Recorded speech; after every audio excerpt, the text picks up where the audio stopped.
Hello friends, இன்றைக்கி ஒரு சிம்பிளான ஒன் பாட் பீஸ் பிரியாணி எப்படி செய்கிறதுன்னு பார்க்கலாமா. அதுக்கு ஓவர் நைட் ஊற வச்சுருக்க பச்சை பட்டாணி, அது கூடவே 2 கப் ரைஸ் வந்து நான் எடுத்துக்கிறது. நல்லா வாஷ் பண்ணிட்டு தண்ணி ஊற்றிட்டு ஒரு அரை மணி நேரம் வந்து ஊற வச்சுக்கலாம். இது கொஞ்சம் ஏஜ்டு ரைஸ், அதனால நான் ஊற வச்சுருக்கேன் சீரக சம்பா ரைஸை.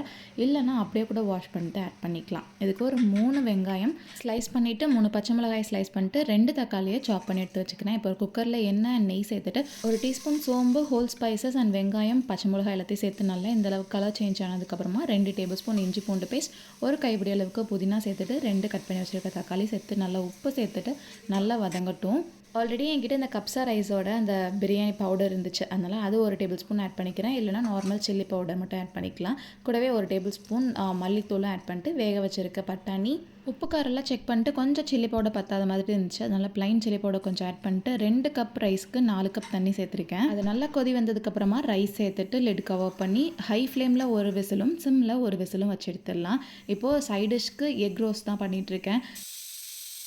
ஒரு பேனில் எண்ணெய் சேர்த்துட்டு chilli powder, ginger garlic paste, garam masala and salt மட்டும் சேர்த்துட்டு நல்லா மிக்ஸ் பண்ணிட்டு எக்கையும் போட்டு டோஸ்ட் பண்ணி எடுத்துடலாம். நடுவில் என் பையனுக்கு பிரேக்ஃபாஸ்ட்டும் கொடுத்துட்டு சூப்பராக வந்து குக்கர் ப்ரெஷர் ரிலீஸ் ஆனு ஓப்பன் பண்ணி பார்த்திங்கன்னா அவ்வளோ சூப்பராக புலுன்னு பீஸ் புலாவ் வந்து ரெடி ஆயிடுச்சு. இல்லை பீஸ் பிரியாணின்னு கூட சொல்லலாம். அண்ட் பிரெட் டோஸ்ட் பண்ணி போட்டால் எங்களுக்கு ரொம்ப பிடிக்கும், அதனால் அதையும் டோஸ்ட் பண்ணி லஞ்ச் பாக்ஸும் பேக் பண்ணியாச்சு.